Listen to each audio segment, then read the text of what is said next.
많은 분들이 십자군 전쟁을 이야기할 때 가장 먼저 떠올리는 것은 아마도 신앙심으로 무장한 기사들의 숭고한 열정일 겁니다. 하느님의 이름으로 성지를 되찾으려 했던 거룩한 전쟁, 그렇게 기억하고 계실지 모르겠습니다. 하지만 과연 그랬을까요? 만약 이 성스러운 싸움이라는 휘장 아래 지극히 현실적인 돈과 자원이라는 문제가 끊임없이 발목을 잡고 심지어는 전쟁의 방향 자체를 뒤틀어버렸다면 어떨까요? 듣는 순간 고개가 갸웃거려지시죠? 오늘 우리는 신앙이라는 숭고한 깃발 뒤편에 숨겨져 있던 거대한 경제적 욕망과 그로 인한 좌절의 서사를 파헤쳐 볼 겁니다. 어쩌면 여러분이 알고 계시던 십자군 전쟁의 모든 것이 이 이야기로 인해 새롭게 재구성될지도 모르겠습니다. 역사에 숨겨진 이면을 통해 십자군 전쟁의 진짜 얼굴을 마주하는 여정, 지금부터 시작합니다. 11세기 말 십자군 전쟁의 불길이 타오르기 직전의 유럽은 어떤 모습이었을까요? 겉으로 보기엔 굳건한 신앙심이 지배하는 듯했지만 사실은 가난과 불안이 팽배한 사회였습니다. 농경지는 척박했고 기술은 발전이 더뎠죠. 인구는 꾸준히 늘어났지만 그들을 먹여 살릴 땅은 한정되어 있었습니다. 한정된 자원은 필연적으로 치열한 경쟁을 불러왔고 특히 땅 한 조각이라도 더 차지하려는 영주들 간의 싸움은 끊이지 않았습니다. 이러한 환경은 사람들의 삶을 더욱 피폐하게 만들었습니다. 변변한 영지나 재산 없이 떠돌던 수많은 젊은 기사들에게는 미래가 불투명했습니다. 그들은 용맹함 외에는 내세울 것이 없었지만 그 용맹을 펼칠 기회마저도 쉽게 주어지지 않았죠. 이들에게는 새로운 돌파구가 절실했습니다. 자신의 가치를 증명하고 부와 명예를 얻을 수 있는 무언가가 필요했던 겁니다. 척박한 농지에서 하루하루 힘겹게 살아가던 농민들에게도 마찬가지였습니다. 그들에게는 현재의 고통에서 벗어날 희망, 더 나은 삶에 대한 간절한 염원이 있었습니다. 바로 그때 저 멀리 동방에 대한 이야기가 유럽 곳곳으로 퍼져나가기 시작했습니다.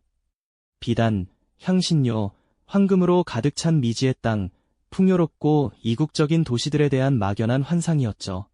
이 환상은 척박한 현실에 지쳐있던 사람들의 마음속에 탐욕의 불씨를 지폈습니다.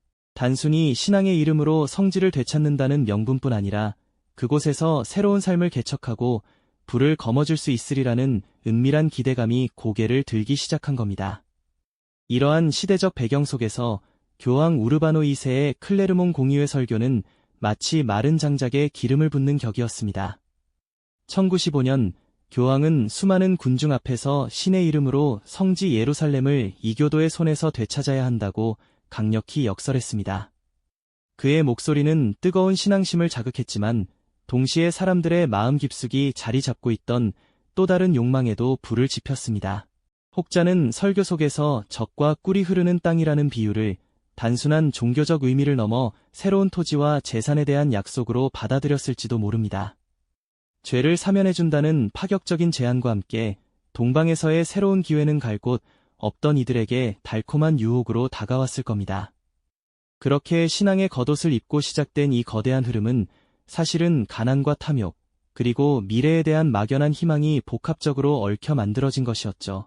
수많은 기사와 농민, 심지어는 여성과 아이들까지 각기 다른 이유와 기대를 품고 십자가를 가슴에 달았습니다. 그들은 모두 동방을 향해 걷기 시작했습니다. 어떤 이는 순수한 신앙심으로, 또 어떤 이는 그 너머에 있을 부와 명예를 꿈꾸면서 말입니다. 이처럼 다양한 동기가 뒤섞인 채 인류 역사상 전례 없는 대규모 원정이 드디어 그 서막을 올리게 된 것입니다.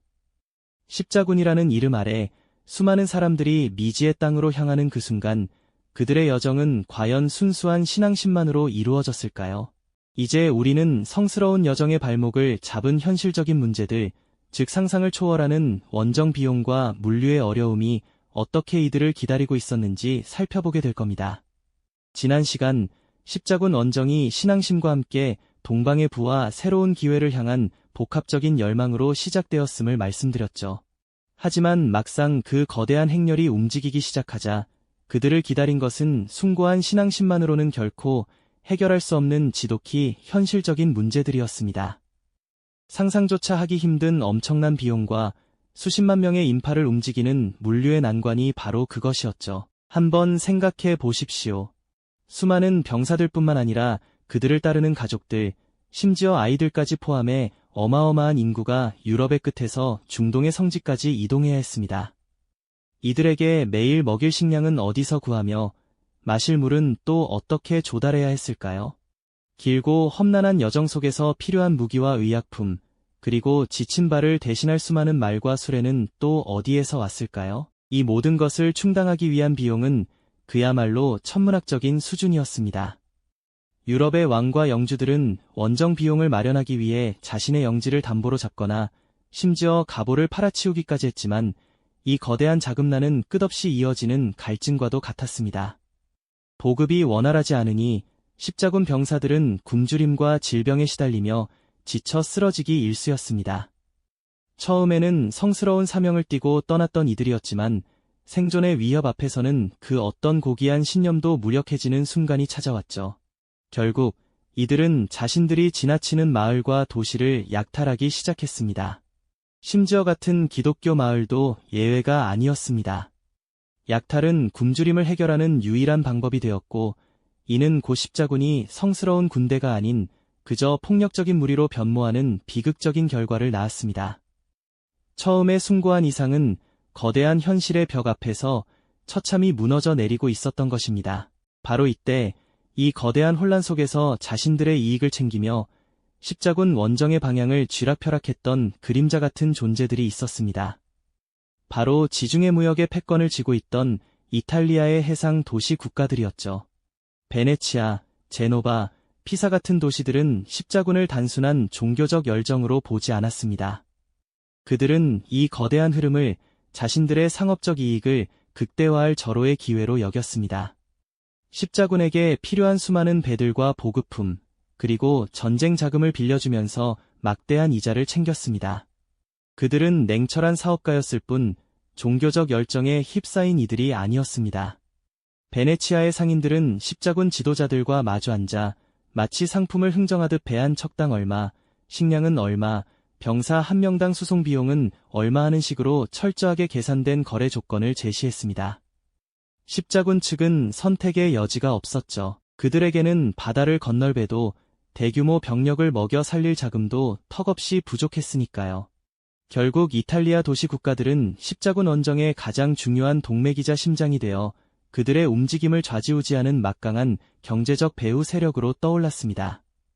이처럼 성스러운 여정이라 불리던 십자군 원정은 사실 처음부터 돈이라는 가장 세속적인 문제에 발목 잡혀 있었습니다.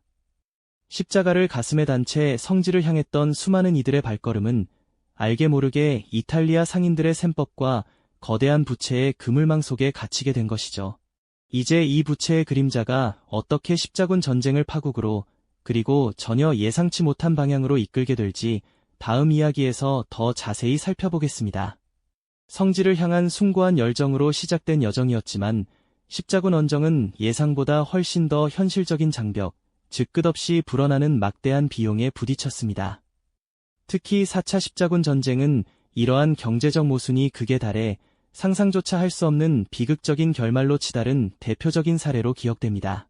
십자군 지도자들은 베네치아와 대규모 수송선 계약을 맺었지만 약속했던 병력이 충분히 모이지 않아 예상만큼의 자금을 확보하지 못했죠.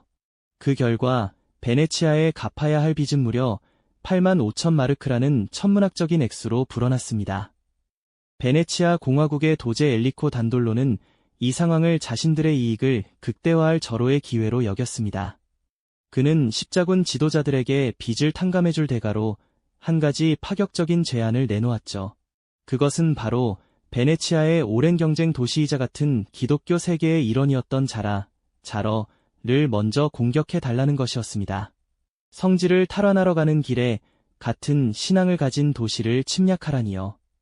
십자군 내부에서는 격렬한 반발이 일었지만 당장 바다를 건널배도 병사들을 먹일 돈도 없던 그들에게 다른 선택지는 없었습니다. 결국 1202년 11월 십자군은 교황의 파문 경고까지 무시한 채 자라를 무자비하게 공격했고 이 도시는 약탈당했습니다. 성스러운 전쟁의 이름으로 같은 신앙을 가진 이들을 공격하는 참으로 아이러니한 비극이 벌어진 것이죠. 하지만 비극은 여기서 끝나지 않았습니다. 자라를 함락시킨 후에도 십자군의 재정 상황은 여전히 나아지지 않았고 부채의 그림자는 그들을 옥죄었습니다.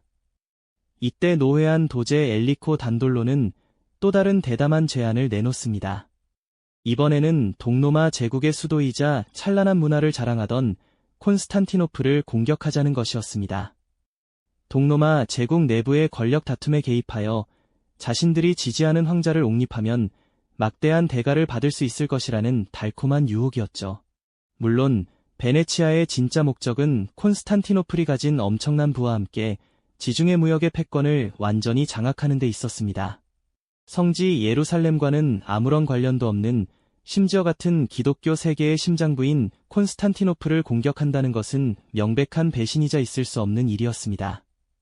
그러나 빚더미에 허덕이던 십자군 병사들의 눈에는 황금으로 번쩍이는 동방의 보물이 그 어떤 종교적 대의보다도 더욱 선명하게 보였을 겁니다.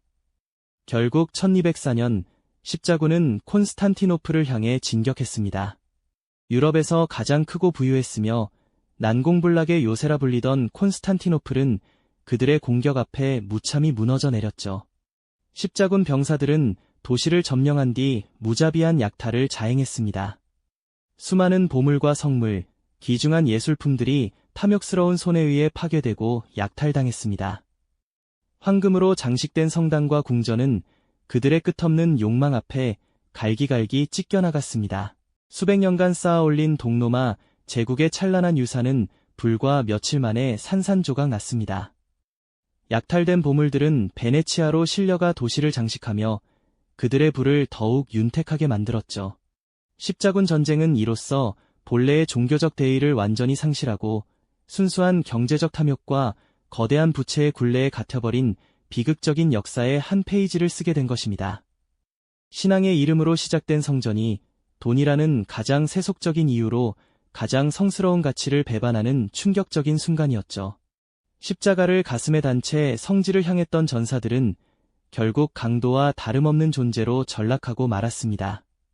더 트래직 이벤츠의 연속이었던 4차 십자군 전쟁, 그 안에서 신앙은 탐욕에 배반당하며 암울한 역사의 한 장을 기록했죠. 그러나 역설적이게도 이 폭력과 탐욕의 용광로 속에서 유럽과 중동 지역에 걸쳐 예상치 못한 새로운 경제적 유산들이 싹트기 시작했습니다. 잔혹한 전쟁의 불길 속에서도 지중해는 오히려 활발한 교역의 중심지로 다시 태어났습니다. 십자군 원정은 수많은 병력과 막대한 물자를 이동시켜야 하는 거대 사업이었고, 이 과정에서 베네치아, 제노아, 피사 같은 이탈리아 해상 도시들은 거대한 운송과 보급의 허브로 급부상했죠. 한편 십자군 전쟁은 유럽의 뿌리 깊은 봉건 제도에도 커다란 균열을 일으켰습니다. 성지를 향한 열망, 혹은 부와 명예를 얻으려는 욕망에 사로잡힌 영주들은 전쟁 자금을 마련하기 위해 자신의 토지를 팔거나 농노들에게 자유를 대가로 돈을 받았습니다. 많은 기사와 영주들이 전쟁터에서 목숨을 잃거나 막대한 빚을 지면서 그들의 권력은 점차 약화되었고, 상대적으로 자유를 얻은 농민들과 새롭게 부를 축적한 상인 계층이 사회의 중요한 축으로 떠오르기 시작했습니다. 십자군 전쟁은 단순히 신앙을 위한 성전이나 영토 확장을 위한 정복 전쟁이 아니었습니다.